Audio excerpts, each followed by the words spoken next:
Le journal. Bienvenue à cette édition d'information, les titres du journal. Le Gabon, à l'instar de la communauté internationale, célèbre ce 17 mai la journée mondiale de lutte contre l'hypertension artérielle. Cette journée permet de sensibiliser le public sur la gravité des complications et la nécessité de promouvoir sa détection précoce. Autre journée célébrée ce 17 mai, celle des télécommunications pour réaffirmer une vision commune d'une société de l'information interconnectée. Grogne des agents de la Société Major Transport, ils décident de rentrer en grève illimitée. Décision issue d'une assemblée générale convoquée par leur collectif. Ils réclament 3 mois d'arrêt de salaire. Voilà pour le sommaire. Le saviez-vous? Il existe des gestes simples à connaître pour empêcher la propagation du coronavirus. On les appelle les gestes barrières. Quels sont-ils? Se laver fréquemment les mains avec un désinfectant à base d'alcool ou de l'eau et du savon. En cas de toux et d'éternuement, couvrez la bouche et le nez avec le coude fléchi ou un mouchoir. Jetez immédiatement le mouchoir et lavez-vous les mains. Évitez tout contact étroit avec une personne ayant de la fièvre et de la toux. Saluez sans se serrer la main. Évitez les embrassades. Nettoyez les objets et les surfaces souillées. Si vous présentez des symptômes de la grippe, fièvre, toux, éternuement, difficulté à respirer, ne vous rendez pas dans une structure sanitaire ou chez votre médecin traitant. Appelez le 1410.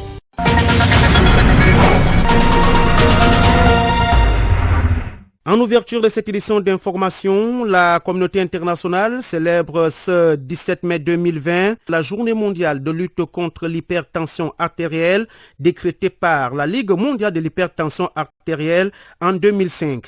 Cette journée permet aux spécialistes du monde médical de sensibiliser le public sur l'importance de cette maladie, la gravité de ses complications et la nécessité de promouvoir sa détection précoce. Pierre-Désiré Mvelenam. L'hypertension artérielle ou encore HTA est l'une des maladies les plus chroniques au monde. Selon l'OMS, l'Organisation mondiale de la santé, elle touche un adulte sur 3 à travers la planète, soit 30% des jeunes et 50% des femmes âgées de 65 à 75 ans. Sa fréquence augmente avec l'âge, mais de nos jours, elle touche des populations de plus en plus jeunes. L'HTA se caractérise par une pression artérielle trop élevée, autrement dit au-delà de la tension artérielle normale qui est de 120 ml de mercure pour la pression systolique et environ 80 ml de mercure pour la pression diastolique. L'HTA ne s'accompagne en général d'aucun symptôme, c'est pourquoi on la surnomme tueur silencieux. Toutefois, les patients hypertendus présentent certains signes tels que les palpitations, la fatigue et la somnolence. Pour prévenir la maladie, il est conseillé d'avoir une hygiène de vie, c'est-à-dire éviter l'obésité, la sédentarité et surtout se faire dépister très tôt. Pour ce faire, il existe des appareils de mesure de la tension artérielle. S'il est constaté une tension artérielle de 140 ml de mercure pour la systolique et 90 ml de mercure pour la tension diastolique, le sujet est considéré comme hypertendu. Il est exposé aux AVC, accidents vasculaires cérébraux, aux infarctus, aux insuffisances rénales, etc.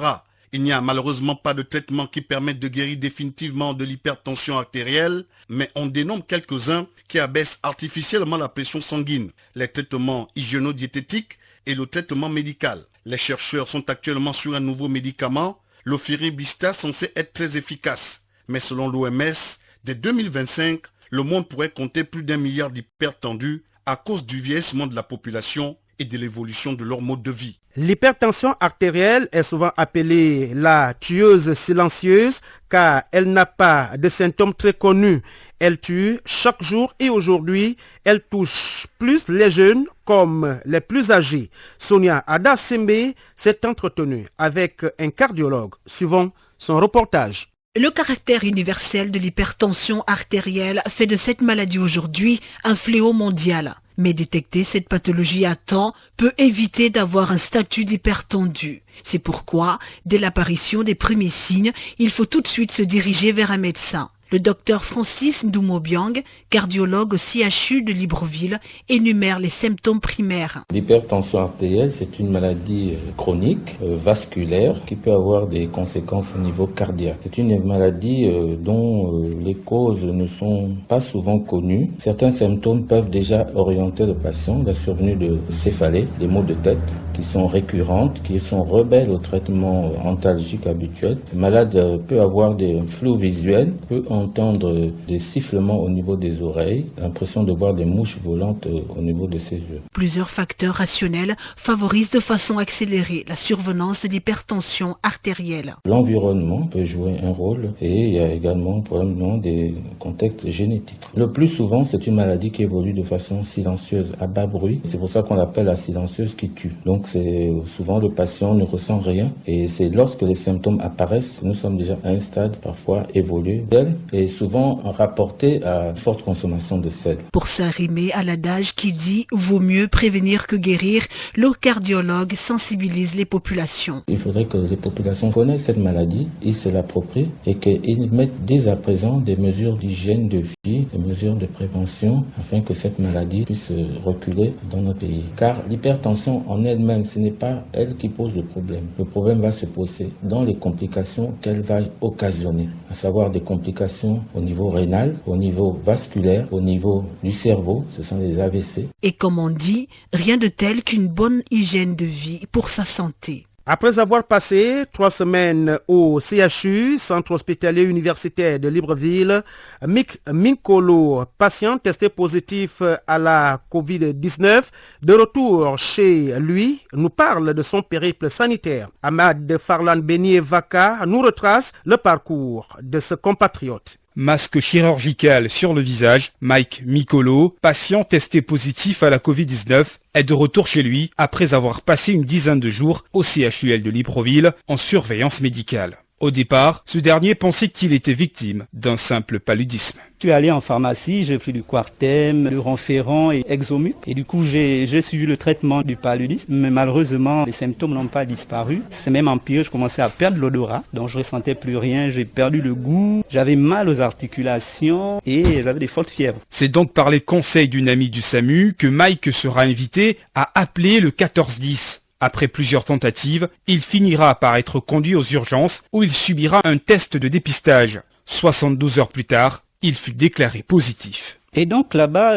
on a été pris en charge par le personnel. Avant que de nous mettre sous traitement, on nous a fait une batterie de tests, scanner, tests biologiques, prélèvements sanguins. Le lendemain, on nous a fait signer une fiche d'engagement sur laquelle il était clairement mentionné en fait les médicaments qu'on devait nous administrer et que le traitement était pour 10 jours. Dans son traitement figurait la chloroquine, la vitamine C et bien d'autres. Après 10 jours passés en observation clinique, Mike sera autorisé à regagner son domicile où il vit actuellement en isolement avec sa compagne et son frère cadet au quartier La Sorbonne. Et pour prévenir les risques de contamination et de propagation du coronavirus, une équipe du ministère de la Santé cette semaine a procédé à une désinfection intradomiciliaire. Pierre Akolaga, chef d'équipe. Nous utilisons de la javel à 12 degrés. Nous utilisons également le chlore granulé. Et en même temps, nous utilisons le TFD, sinon de l'alcool, pour le bio-nettoyage. Parce que la javel ou le chlore, c'est pour la désinfection ou la décontamination. Maintenant, le TFD ou de l'alcool, c'est juste pour le bio-nettoyage. Les résultats des tests de négativité lui seront remis dans les tout prochains jours. Sa partenaire et son frère ont été, quant à eux, examinés négatifs. Mais dans son entourage, 2 personnes ont été testées positives à la Covid-19 après avoir été en contact étroit avec lui. L'actualité à l'intérieur du pays, les activités de pêche fortement perturbées à Lambaréné à cause de la crise sanitaire. Vendeurs et pêcheurs ne savent plus à quel sens se vouer pour subvenir aux besoins de leur famille. Le constat avec Estaki Ibwangangimi. Comment se porte l'activité de pêche à Lambaréné en cette période marquée par la pandémie coronavirus? Au centre communautaire des pêches artisanales de Lambaréné, le responsable de cette structure revient dans un premier temps sur les mesures barrières de lutte contre le Covid-19, puis de la baisse considérable des activités. Mayombo Mwanza Fernand Fritsch. Nous avons des affiches que nous avons placé un peu partout au sein du centre de pêche. Et nous avons également reçu une dotation des bavettes, du produit pour se laver les mains. Nous avons mis un calendrier de présence au sein du centre. C'est-à-dire que par métier, nous avons choisi, en regardant l'espace, nous avons choisi, quitte les vendeurs, on a mis 5 écailleurs, ainsi de suite, vraiment par jour. Mais il se trouve que au départ, ça a été respecté. Mais depuis un certain temps, c'est tous qui viennent, ils pensent qu'ils ne doivent plus respecter le calendrier. Confrontés à plusieurs difficultés, pêcheurs et vendeurs n'arrivent plus à joindre les deux bouts. La pêche en ce moment, elle est compliquée, oui. Surtout depuis qu'il y a eu la mort de poissons, la saison de pêche dernière là. Si on est un peu très surpris par rapport aux mesures d'accompagnement, on se disait qu'il devait quand même nous soulager, nous apporter quelque chose, mais jusqu'à présent, nous n'avons encore rien reçu. La production en ce moment, les débarquements ne sont pas vraiment beaucoup, ce qui fait en sorte que la production baisse. La pêche faisant vivre de nombreuses familles, les travailleurs et responsables de ce secteur en difficulté sollicitent un soutien de l'État gabonais. Lambaréné, Estaki Ibwangangimbi de Mouabilung pour Radio Gabon, la référence.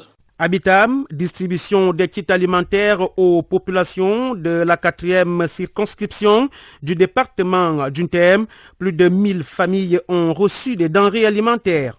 Joint au téléphone par Nick Jocelyn Fouba, le député de cette localité, David Elaminsa, revient sur le déroulement de cette opération. On l'écoute. En raison des contraintes liées au calendrier parlementaire, je n'ai pas personnellement procéder à la distribution de l'aide alimentaire octroyée généreusement par le coordonnateur général des affaires présidentielles. Il y a des équipes sur mon siège qui procèdent donc à la distribution de cette précieuse aide alimentaire. Il s'agit, comme vous le savez, d'une action de solidarité qui s'inscrit en droite ligne de l'appel lancé par le président de la République. Le don de denrées alimentaires s'adresse prioritairement aux populations vulnérables, mais sur un siège rural comme celui de la 4e circonscription du département d'Untem, on peut dire que quasiment tous les ressortissants de cette circonscription politique sont considérés comme des Gabonais économiquement faibles. L'opération de distribution des denrées alimentaires a donc permis de toucher un peu plus de 1000 familles sur l'ensemble des 3 cantons que compte notre siège. 1000 familles et 80 villages impactés directement par cette aide précieuse offerte généreusement par le coordonnateur général des affaires présidentielles. C'est le lieu donc, au nom de ces populations, d'exprimer notre profonde gratitude aux donateurs et je dois dire pour terminer que nous avons profité également à travers nos équipes pour renforcer la sensibilisation sur l'observation des gestes barrières dans le cadre de la lutte contre la pandémie du Covid-19.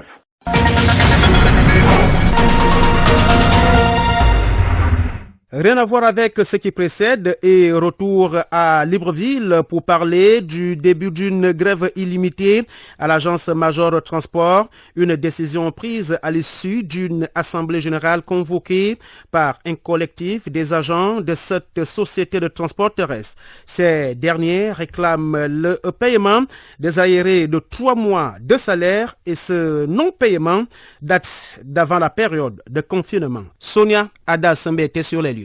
Au sorti de l'Assemblée générale que nous avons eue ce samedi, nous sommes tombés d'accord que la grève va commencer ce lundi 18 mai à 7h30. C'est une situation inédite à l'agence Major Transport. Lui, c'est Ousmanou Baraou, président et porte-parole du collectif des agents du géant du transport terrestre au Gabon. 15 points de revendication sont à l'origine de la naissance de ce mouvement de protestation. Mais la goutte d'eau qui a débordé le vase... Les arriérés de 3 mois de salaire. Quand nous allions en confinement en fin mars, on avait déjà 2 mois d'arriérés de salaire. Notre direction n'a pas fait l'effort de nous payer ne serait-ce qu'un mois. Les gens se retrouvent dans une période d'1 mois de confinement sans avoir de quoi se nourrir. Et c'est comme ça que nous arrivons à 3 mois. Si nous pouvons être même irréalistes, ça fait déjà 4 mois. Et notre entreprise n'a entrepris aucune démarche administrative pour même saisir des autorités telles que le gouvernement l'a prescrit. Pour dire que Major Transport se retrouve aussi dans la situation de difficulté parce que comme nous faisons dans le transport interurbain étant interdit, nous nous retrouvons dans une situation où on n'a pas d'activité. Mais avant d'aller en confinement,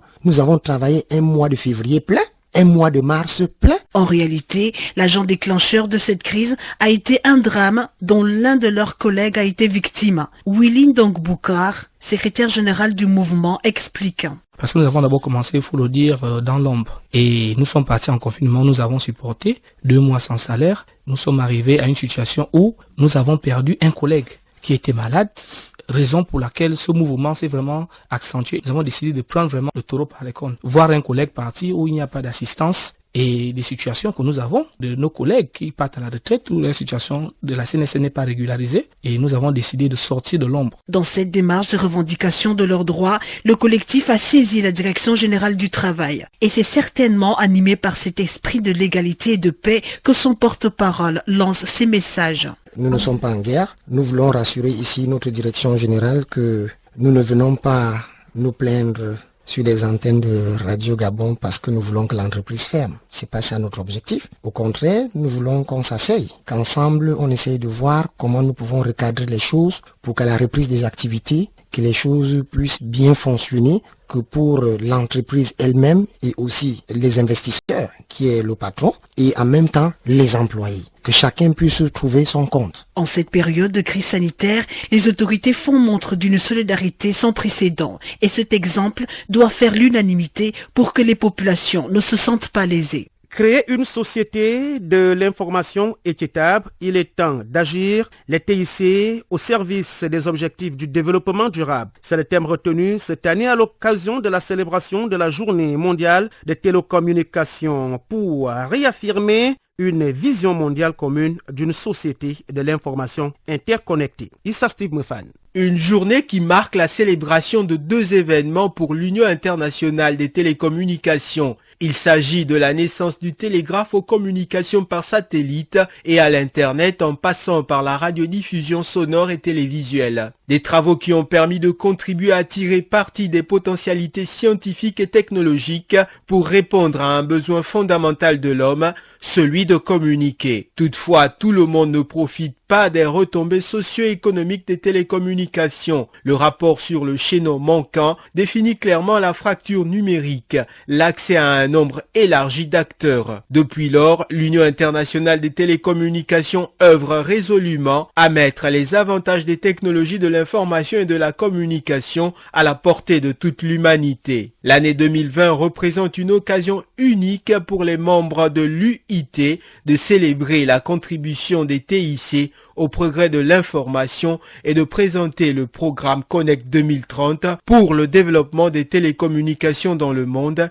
et de mettre l'accent sur la manière dont les avancées techniques des 10 prochaines années contribueront à atteindre plus rapidement les objectifs de développement durable au nombre de 17 objectifs.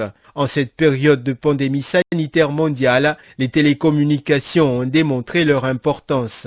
Merci Issa Steve Mefan pour toutes ces informations. D'une journée à une autre, et qui dit 16 mai dit journée du vivre ensemble en paix. Selon son initiateur, la journée engage à vivre ensemble les citoyens afin d'agir en faveur de la réconciliation pour contribuer à la paix et au développement durable. À cet effet, je vous propose d'écouter la réaction du président de l'association Agir pour la paix, Ibrahim Mbourou, joint au téléphone par Ahmad Farlan Beni Evaka. Le vivre ensemble en paix, c'est accepter les différences, être à l'écoute, faire preuve d'estime, de respect et de reconnaissance envers autrui et vivre dans un esprit de paix et d'harmonie. Agir pour la paix, qui est une organisation non gouvernementale créée en 2015 à la suite donc d'un constat que nous avons fait, parce que nous nous sommes rendus compte qu'il y avait une montée exponentielle de la violence verbale, écrite et dans les réseaux sociaux. Nous avons donc décidé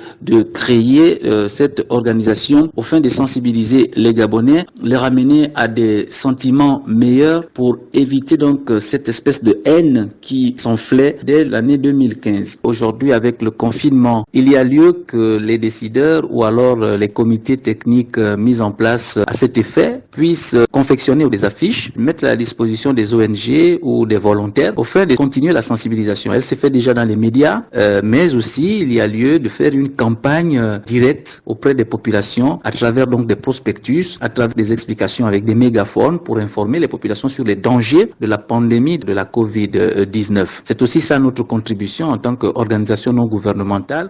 Protéger l'environnement et autonomiser les jeunes face au chômage, c'est l'objectif visé par l'ONG Obangam Solidarité, une association qui œuvre dans la collecte des bouteilles plastiques pour la préservation de l'environnement. Un reportage d'Edgar Kaba. Il faut préserver l'environnement. Pour vivre cette réalité, nous nous sommes rendus dans un des entrepôts d'un jeune acteur gabonais qui fait aussi dans la collecte et le ramassage de bouteilles plastiques. Nous y sommes, c'est au quartier Cocotier et nous découvrons son trésor. Là, nous sommes en train de rentrer dans votre entrepôt. Oui, vous voyez au nombre de sacs, nous avons ici au total une cinquantaine de sacs. Les sacs sont répartis en deux genres de bouteilles. D'accord. Les petites bouteilles de 10 centilitres, elles sont de ces bouteilles. Il y a aussi les bouteilles d'1 litre et demi.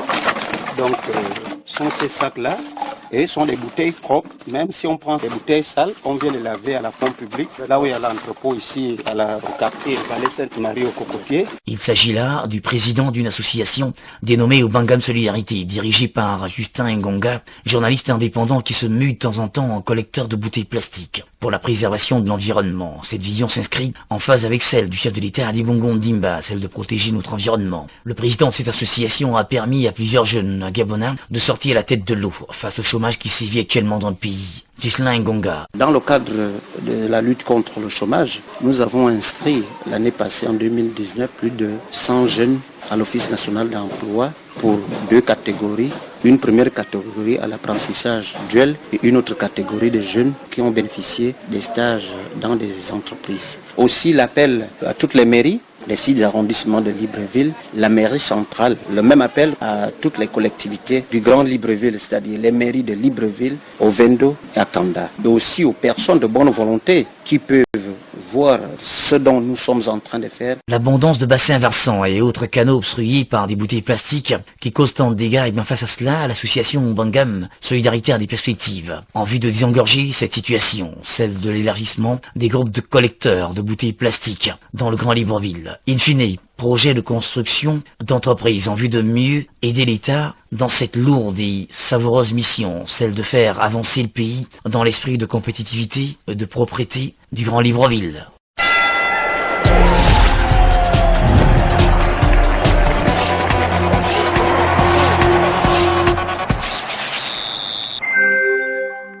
La page de sport de cette édition d'information, c'est avec Ulrich Koupangoy et nous commençons par la Fédération internationale de football association qui va octroyer une somme de 300 millions de francs CFA à la FEGAFOOT, la Fédération gabonaise de football, pour aider les clubs en difficulté à cause de la crise sanitaire due au coronavirus.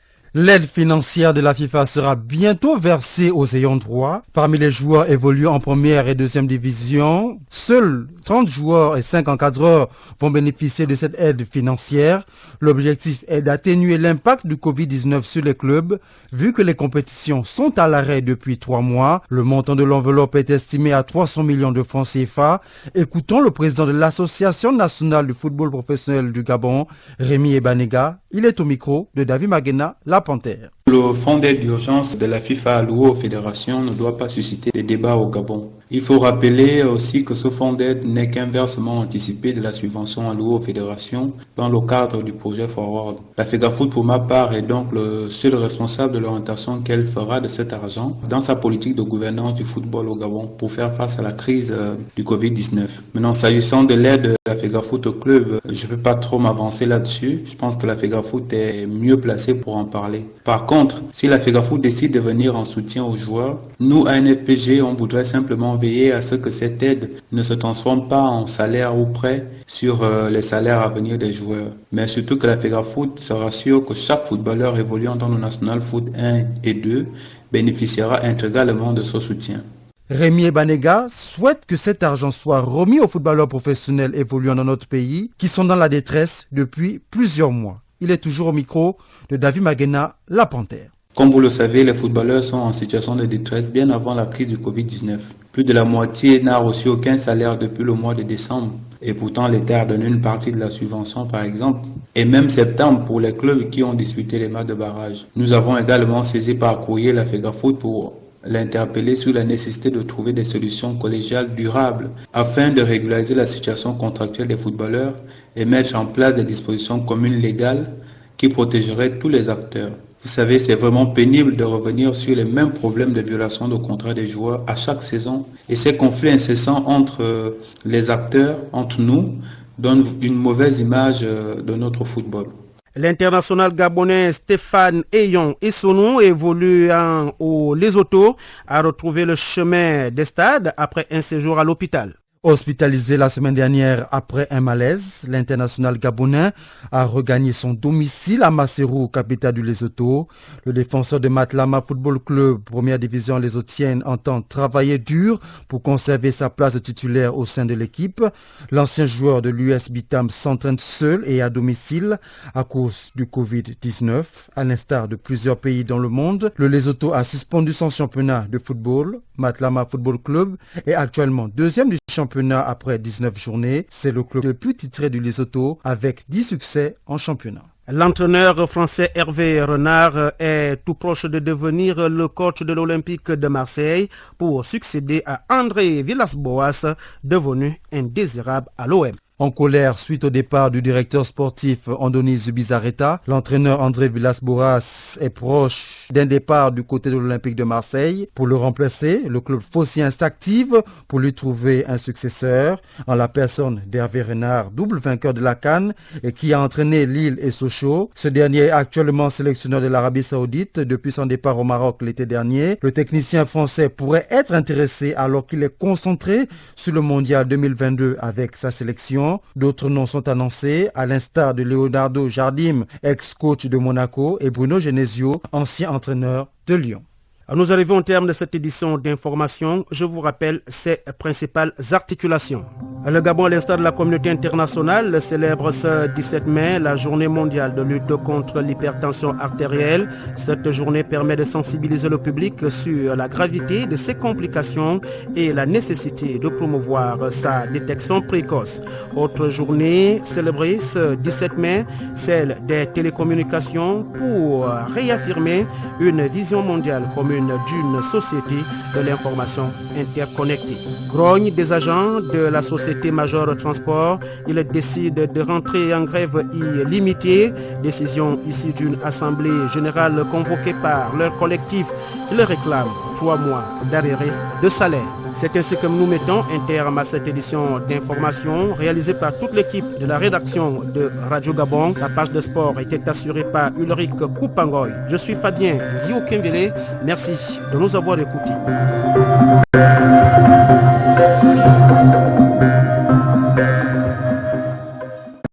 Vous êtes câblé sur Radio Gabon émettant de Libreville, 88.7, 96.5 FM. Où que vous soyez, nous sommes avec vous.